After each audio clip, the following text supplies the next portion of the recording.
Welcome to Radio Who, What, Why. I'm Jeff Schechtman. In just 2 months' time, we will mark 17 years since the U.S. invasion of Afghanistan, certainly the longest single military effort in U.S. history. Our original goal was to destroy al-Qaeda and oust the Taliban that were protecting them. Since that time, a great deal has happened, and mostly the law of unintended consequences has been the victor. Security and political stability still seem elusive. U.S. government understanding of the country and the region still seems sketchy at best, and corruption still seems rampant. And even with all of that, some think real peace is still possible. Where we are today and what's really happening on the ground, and what the U.S. can do, even if it had the will and competence to do it, are our subjects today as I'm joined by our guest, Laurel Miller. Laurel Miller is a senior foreign policy expert at RAND.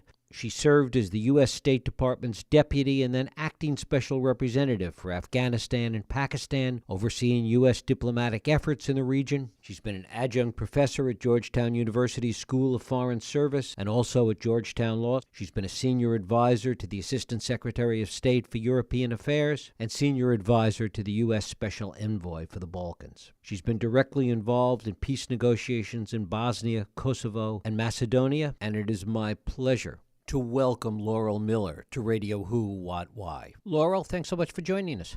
Thank you. It's my pleasure. As we talk about policy and the state of affairs in Afghanistan today, and look at how long this has gone on, has the reality of fatigue from the war, from the politics of it, does that war fatigue play a role today in how we move forward from where we are now in Afghanistan?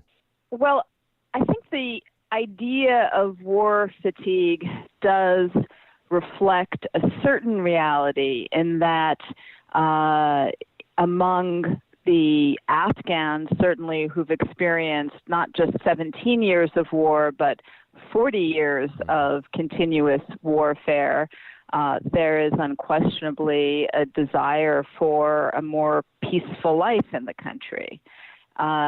I think the question of war fatigue as it applies to the United States is a bit more difficult to measure, given that the war doesn't actually affect that many Americans. There may be a fatigue among policymakers in the sense of wishing to be done with the American involvement in Afghanistan.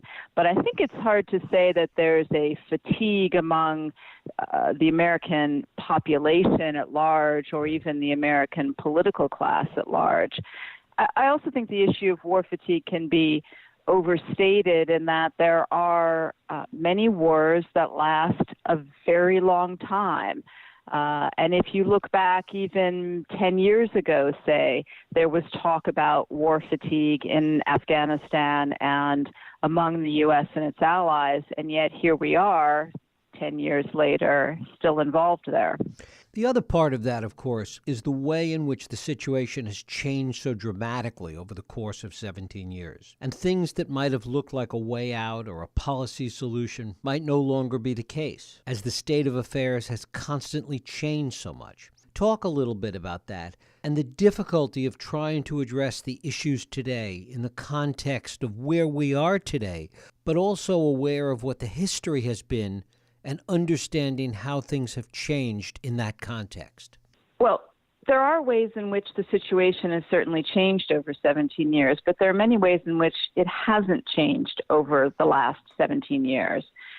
Conditions in Afghanistan have been modified as a result of the American and NATO presence in the country and certainly as a result of the extraordinary volume of resources and financial resources poured into the country.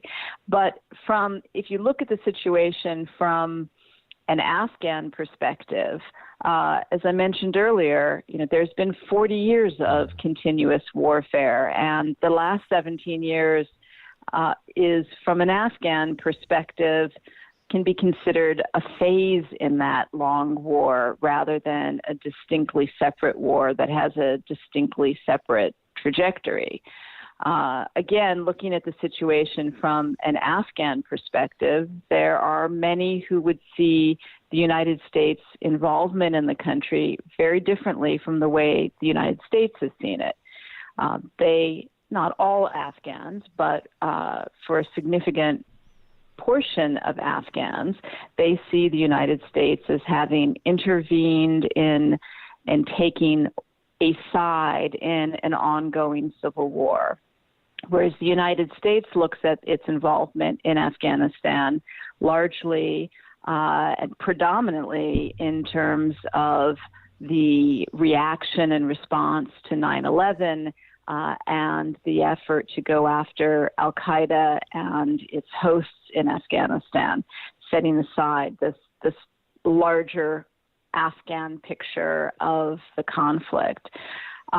So, I think one of the reasons why the United States seems to be stuck in Afghanistan and stuck with a stalemate in the country is because of this longer trajectory of the history of the conflict and this larger context of which the U.S. involvement related to 9/11 is just one component. And in that context, then, does the U.S. have much of a role to play in trying to bring peace to the region today?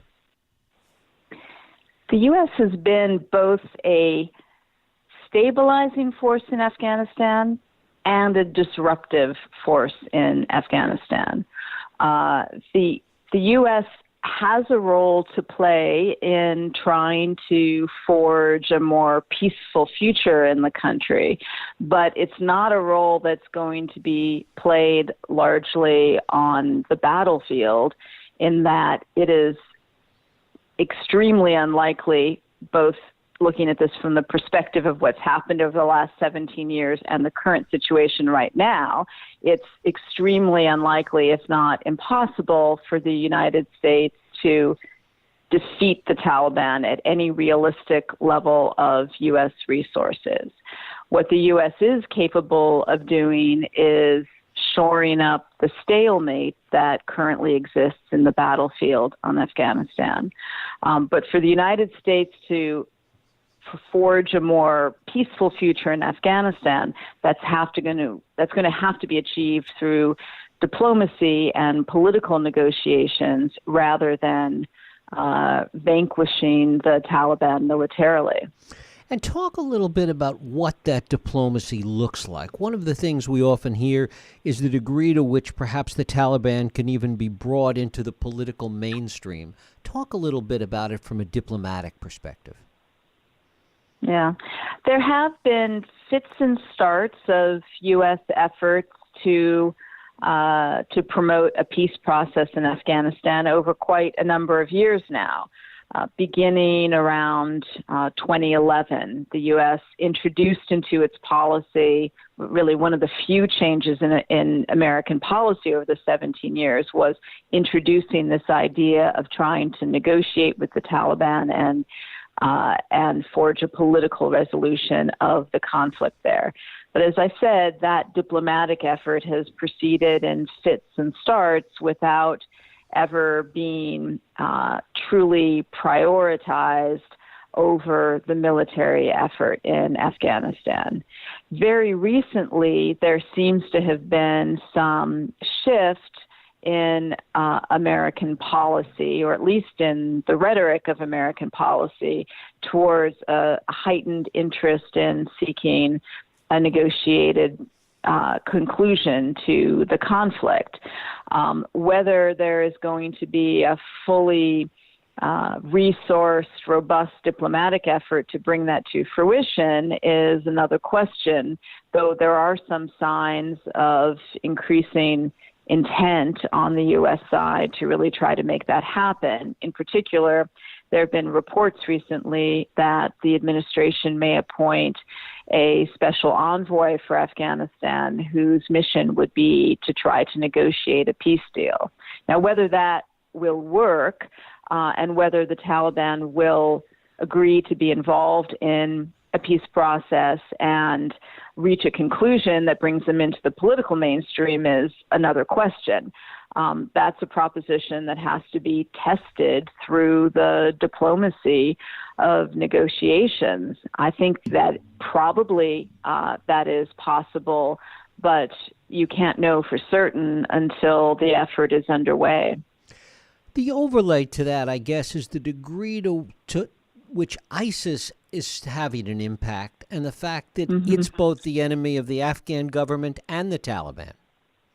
Right. I mean, there are ways in which the ISIS presence in Afghanistan both complicates this picture and, perhaps perversely creates a bit of an opportunity in this picture. The way in which it complicates the picture is this ISIS presence, which emerged in the beginning of 2015, adds another challenge on the battlefield in Afghanistan and adds another risk for the United States, given that ISIS does have a global and transnational set of ambitions. So it's a challenge for the United States. It's a challenge for Afghanistan to deal with this presence. The way in which it's, as I said, somewhat perversely a potential opportunity is that it is, as you mentioned, a common enemy of the United States, of the Afghan government, and of the Taliban, which does not share the ISIS ideology. And so, this suggests that part of a peace deal might be capitalizing on that common ground to have some common purpose and action among those three elements: the United States, the Taliban, and the Afghan government in going after ISIS. And does the Taliban have the ability, even if they wanted to, do they have enough control to bring down the level of violence if, in fact, that was what was desired? Probably. But again, this is something that would have to be tested through a peace process. One of the Taliban's comparative advantages over the years since the insurgency arose around 2005, 2006 time period is that they have worked very hard to maintain their coherence and their institutional integrity. And they've done this by creating a balance between centralized control and authority and decentralized activity and a considerable degree of autonomy of operational action given to the commanders at the local level. So they have been very reluctant to take any steps that would compromise their coherence, because that's been, as I said, their significant comparative advantage in this conflict. What that suggests to me is that they will be very careful in any early moves, in particular, that they would take in a peace process, because they would not want to disrupt the overall consensus within the organization. And I think they would be reluctant to make any moves in reaching final agreements in a peace process that would compromise their consensus and cohesion. But, if they succeed in maintaining that consensus, they, I think, can be expected to, on the whole, be able to hold their fighters to any peace deal that they make. But, I don't think there's anyone who thinks that a peace process in Afghanistan will resolve 100% of the violence in the country. That's too tall in order to expect, but significantly reducing the violence and ending the major part of the insurgency is something that probably can be achieved. The other elephant in the room, so to speak, in all of this is the role of Pakistan. Talk about that. Pakistan has been a supporter of the Afghan Taliban. Their reasons for supporting the Afghan Taliban are somewhat complex, but essentially come down to their views of India and what they see as an existential contest or competition between India and Pakistan. The Pakistanis want to see an Afghanistan that is friendly to Pakistan and not friendly to India, lest Afghanistan become a fertile ground for Indian activity against Pakistan that would leave Pakistan feeling encircled by its arch enemy.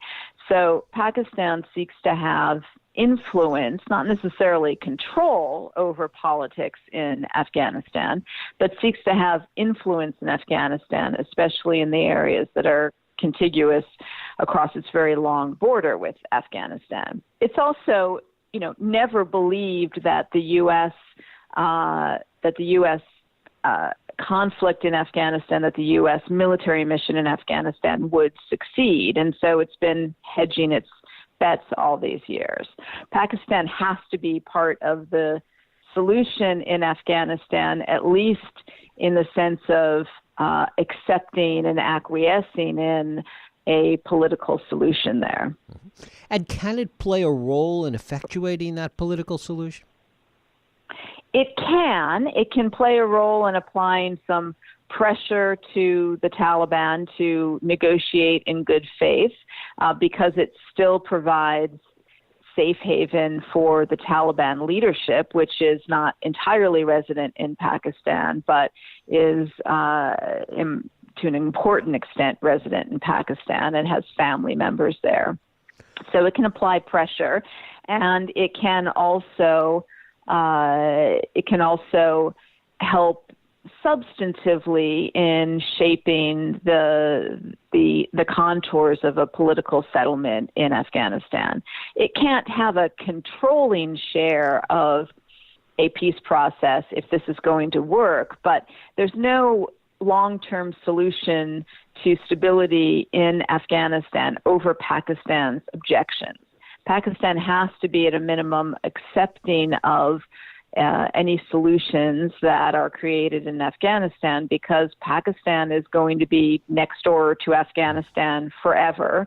It is a wealthier and institutionally and militarily stronger country than Afghanistan, and it has the capability to either support stability there or undermine stability there. One of the things that seems to be a part of all of this, it's almost like a low-grade fever that's a part of this entire region, is the degree of corruption that always seems to be there. Talk about that and the impact that it has on policy.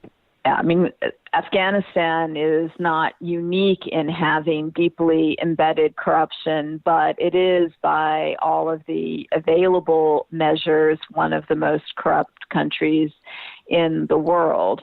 I would say, the main effect that this has in terms of the conflict is in eroding popular support in the country for the government. It's very difficult for the government in Afghanistan to win to out and out win the hearts and minds battle in the country, in light of the very significant levels of corruption. That doesn't mean that there's no corruption in the Taliban and that the Taliban is more popular than the government, which it isn't.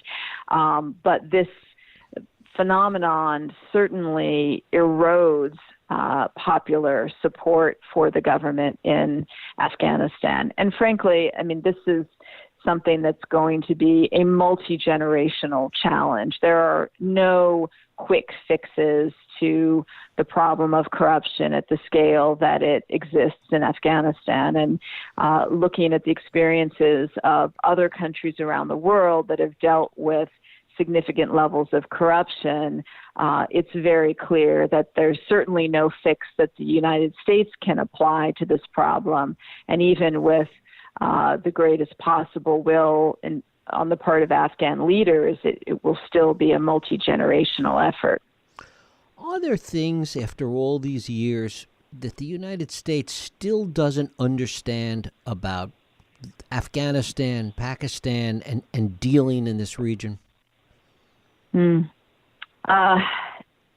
I mean, it depends on exactly what you mean by by the United States. I mean, even within the government, the U.S. government, there are people who have been dealing with these issues for a long time and have significant expertise. And then there are policymakers who come and go. And over the course of 17 years, there have been a lot of decision makers who have come and gone, who have had to go through the cycles of learning and relearning the same lessons over and over again. I think if I were to point to at a policy level, one of the key problems in understanding, it goes back to a comment I made earlier, which is how you look at what this conflict is and what the nature of the conflict is. And the U.S. has, policymakers have tended to look at it from from our own lens, our own viewpoint of what happened on 9/11, why we initially invaded the country, why we toppled the regime, what we thought we were doing in aligning ourselves with certain figures in the country and not with others. And from an Afghan perspective, that looks very different. Again, there's not just one Afghan perspective, just like there's not just one American perspective. But there were certainly Afghans who took advantage of the American intervention there and allied with Americans for their own purposes that were not about U.S. national security. And there were others who looked at the American intervention as taking sides in an ongoing conflict. And from a Pakistani perspective, it looks rather different too. I mean, Pakistan looks at the situation in Afghanistan from the perspective of its own national security interests, which it conceives of differently than the United States looks at security interests in the region. And from a Pakistan perspective, I'm not justifying it, I'm just to explain it. They see the American intervention as, again, as sort of another phase of American activity, another phase of international involvement in the region that will come and go, and that they will be left with the longer-term consequences of American action and, holding the bag, if you will, in terms of the outcomes there. And that causes them to calculate the risks and benefits of really supporting the U.S. mission there in a very different way than the U.S. would wish. For the Afghan people, what did they see, if anything, in terms of gains, in terms of security or political stability? Unquestionably, there are Afghans, particularly in the urban areas, who have benefited from the American, and not just American, but broader international community involvement in the country. There are many more children in school. There are many more women who have been educated. There's been better access to health care. There has been economic growth fueled by foreign resources, but there has been economic growth and access to media, indigenous Afghan media. It's a more open society with more opportunity than there had been certainly during the Taliban period and the Civil War period that preceded that.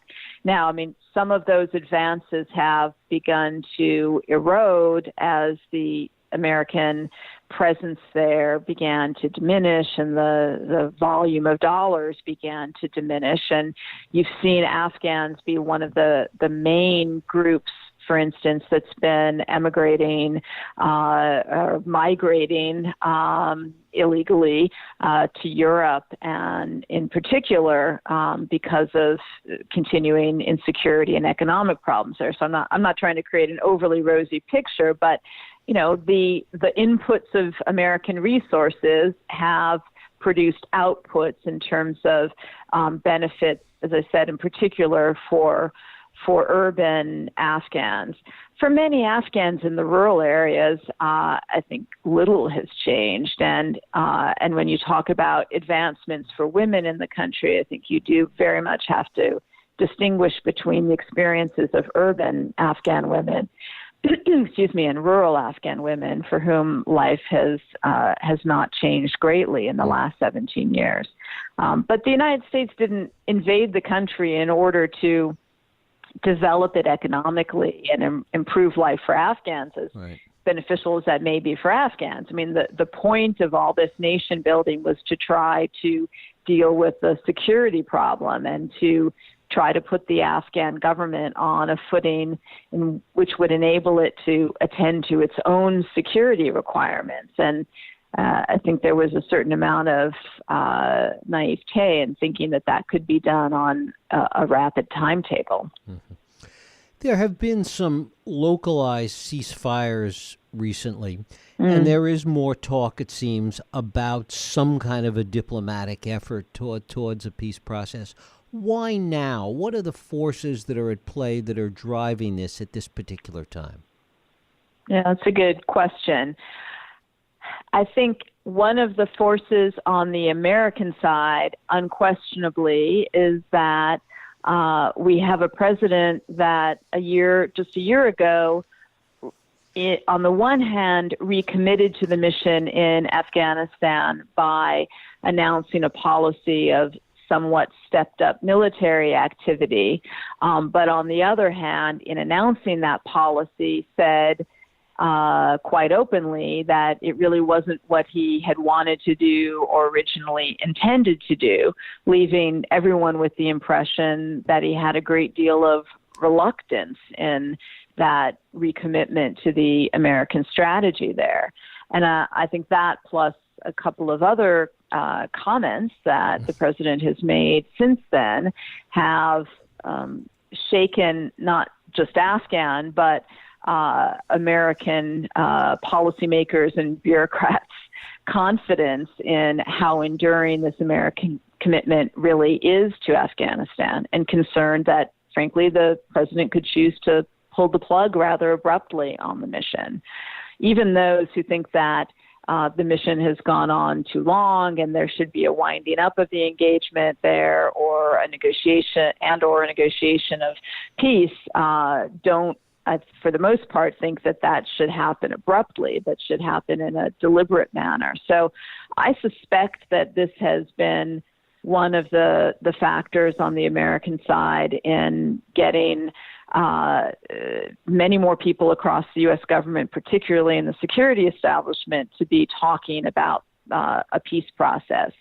I think, there may also be the kind of fatigue that we talked about in the beginning among American policymakers. There are a lot of other hotspots around the world, a lot of other American priorities around the world. And while the United States could afford to continue the mission in Afghanistan at the current level, there are people who ask, why and to what end? I mean, what does it really mean to just be doing the same thing over and over again for another 10, 17, 20 years? Laurel Miller, she's a senior foreign policy expert at RAND Corporation. Laurel, I thank you so much for spending time with us here on Radio Who, What, Why. Thank you. I enjoyed it. Thank you. And thank you for listening and for joining us here on Radio Who, What, Why. I hope you join us next week for another Radio Who, What, Why podcast. I'm Jeff Schechtman. If you like this podcast, please feel free to share and help others find it by rating and reviewing it on iTunes. You can also support this podcast and all the work we do by going to whowhatwhy.org/donate.